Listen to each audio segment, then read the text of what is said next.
Alrighty, y'all. About to enter long.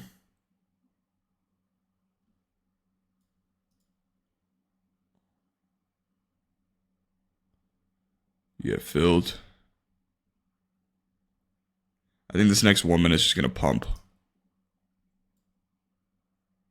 Alright, got tapped. Alright, stop is gonna be there. Now, off this trade, the whole reason why for my entry, I'll break down to you guys. Hold on. I'm targeting this internal high here. Okay, so on the 15-minute price rebalance back into these buy side and balance, sell side inefficiencies. Ideally, I want to see a rebalance back into this SIBI. So I'm playing gap to gap. Internal form of manipulation occurred. On the 1 hour time frame, it overlaps with my 15-minute narrative. Buy side imbalance, rebalance. I want to see the sell side imbalance get retraced into. Now, on the 1 minute time frame, what happened? We had an internal form of manipulation. Price came down. We then set a swing high here. We respected these SIBI ranges. Back down, random swing low. Then from there, we see displacement above this range, which is telling me price is ready to move higher. All of those context clues together, I now have my long entry, and I'm currently up $1,300. So that's basically the breakdown of why I entered. Let me map everything out. Hold on. I want to see what my R here is. I'm going to trail it a little bit higher, honestly. Like a 1 to 2 flat.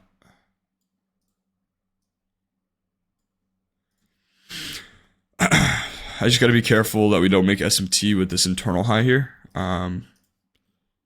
Shit, we already did. Okay, well, it really just depends on what the next candles tell me. If we start displacing lower, I'll probably just take my break even. Take a break even trade. Go to trail my stops a little bit there. De-risk like 5-6 points. Yeah. I don't think that SMT would have held, so that's why I'm still in the position.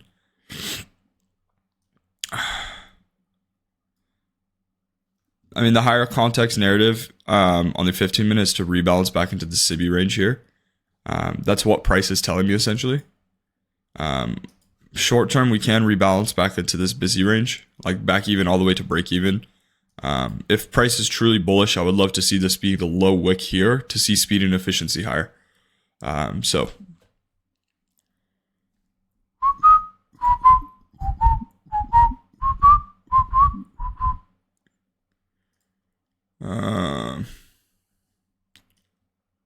trail stops there.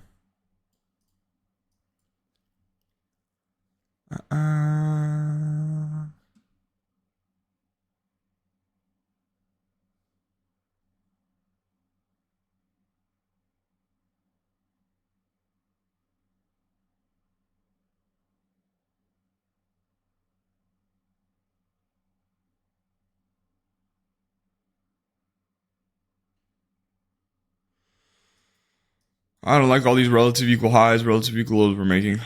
I think we're still good, honestly. I think it's just a 2 minute rebalance.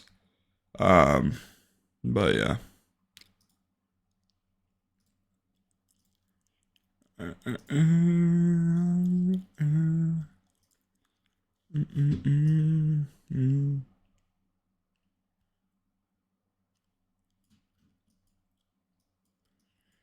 Yeah, we're just rebalancing there.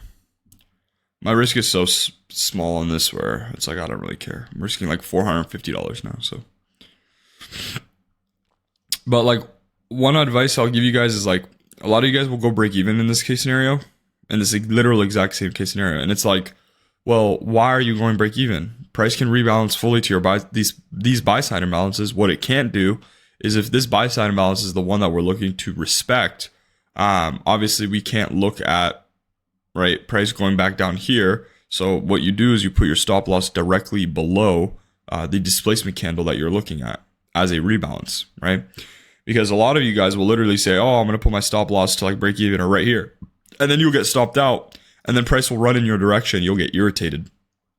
And adopting the mentality specifically that everything in trading is self-inflicted in terms of your issues is a very positive thing, right? Because it gives you hope and power to actually be able to change what your direct issues are. The problem is the majority of you guys will take an execution and have self-error And then off the basis of that self-error, you'll blame every other thing. You'll give it more power than it has. And then you're just kind of hopeless there saying like, well, what should I do now? I don't know. And it's like every single thing in trading is your fault if you're currently struggling, right? It's a self problem. It's this problem that you have, not anyone else. No one's coming to save you. No one's coming to help you. You have to be the one that helps yourself, right? So yeah, I mean, that's just like the biggest thing and the biggest lesson in which I want anyone to watch and who watches my content specifically to identify and understand that, right? Like literally everything in trading is calculated. The candles, the bodies, the wicks, everything, every single thing is calculated, and every single thing is with reason, I should say, right? Like you'll be looking at some things in the marketplace and you'll be saying like, well, why does that happen, right? But then you'll go scroll TikTok instead of trying to find out the reason. Every single thing in trading is calculated. Every single thing. Just I knew price was going to rebalance perfectly here, and that's why my stop loss was here and not at break even or right above break even, right? It's explicit reasoning for everything. There's certain things that occur, and then certain things happen off of the occurrence of those things.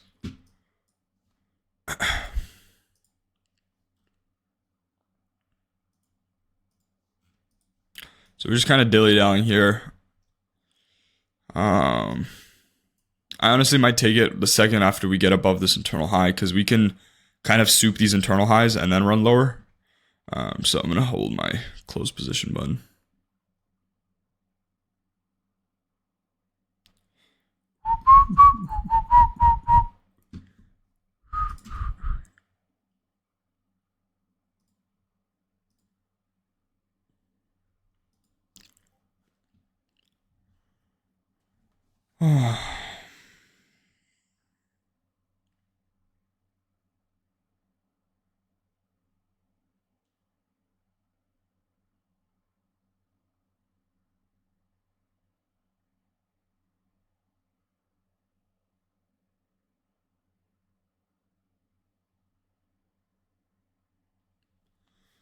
There we go.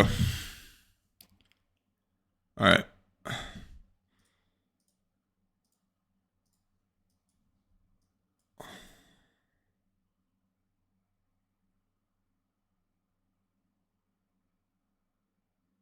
I'm gonna close there for 2,300. Honestly, I don't want to really wait for a rebalance leg and then the possibility of this rebalance failing and then coming back to break even.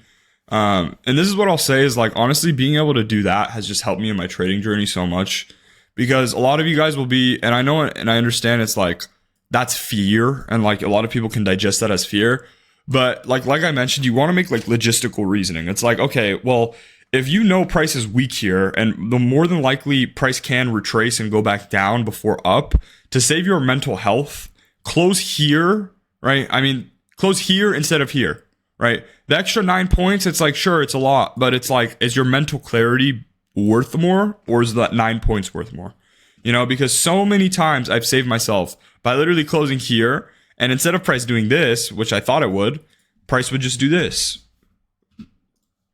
Like we would set this internal high here, I would close my position, and then we just dump and sell off back to to rebalance here, and then continue higher. And then that would affect my mental. Instead of just saying, you know what, let me take the $2,300 and let me be okay with it, that just helps me a lot. And those are like the specific trades that like will get like 2 ticks away from, or a couple ticks away specifically from take profit, and then start dilly-dallying. You just saw how much we rebalanced. That would not look good in my eyes, right? So yeah, I would just say like, you guys have to know the basis of why you are doing things. On my psychological lectures, the biggest thing I explain is like breaking down reasons on why we do things, right? Nothing is random. The way that you perform, where your stop loss is, where your take profit is, where you close, not a single thing is random. And like the whole basis of like giving trading more power than it has and making it off of and more off the basis of like, oh, I didn't know I could do this and it did that. It's all bullshit, bro. Everything is calculated in trading. There's reasoning on why you do things, and start thinking out loud what the reasonings on why you do certain things, and it will lead you down farther so much, right? So like on these breakdowns, the reason why you guys like them so much is because I can go and say, okay, on the 15-minute time frame, we see a rebalance back into these buy side and balance sell side inefficiencies. Pair that with the 5-minute being overlapped, and pair that with the hourly. So this is a fractal model, right? Everything in all time frames, we're having time frame alignment. Now on the 1-minute time frame, what's happening is essentially we have an internal form of manipulation here. Price displaces through this internal low. Then from there, we see wicks get set into the SIBI. Now, obviously, I wanted to see the reaction off of that. We did get short-term bearish, but we've already swept that internal form of manipulation, validating price to run higher. Now from there, we see this nice displacement candle above this internal high. We see a rebalance back into it. I enter off of it. My take profit is at this internal high, and boom, it ended up working out, right? Valid reasoning. Nothing is just, okay, bullish fair value. The problem is majority of you guys do this. You guys will like just see some random shit and you'll say, oh, okay, price is going lower. I'm going to enter off this rebalance right here. Enter off the rebalance right here. And I'm going to be targeting, I don't know, I'm going to be targeting 100 points. I'm going to be targeting random. You get entered, price starts running lower. Oh my God, it's working. The trade idea is working. The trade idea is working. Boom, you get clapped, right? It's because you don't have actual valid reasoning. You have to have the ability to critically think inside of day trading, because my ability to critically think just right in front of your eyes brought exactly why I entered the position. And it gave me the ability specifically to identify exactly what I needed to identify, right? And this is what I'm saying is like when you guys start actually thinking about why you are entering positions instead of saying off the basis of, oh, okay, full bullish or bearish for value gap, let me enter long enough. Like it's like trading is not that simple, guys. I want you guys to realize if you have institutions going against you with billions and billions of dollars to spend on algorithms that are essentially made to defeat you and steal your money, how can you think trading is so easy to the point where it's like bullish or bearish for value gap? Even ICT himself says you cannot trade like that. That's pattern trading, right? So I want you guys to really identify that, because it's very critical and very important to think about the actual ability to think about the trades that you are executing, not just like, okay, I'm gonna enter, like a numbskull, you know? Anyways, I hope you guys enjoyed this video. Let me know what your comments says. Let me know what you think and what you thought about this idea. Let me know what you thought about this video, and let me know if you guys want me to continue doing these. I've been getting a lot of people saying they want me to continue doing these. But I don't know. I don't really like posting trade breakdowns as much as I do my psychological lectures, but let me know. Obviously I'll listen to the people, whatever they say. I'll probably post maximum like 3 times a week trade breakdowns, but I love you guys. I'll see you guys in the next video.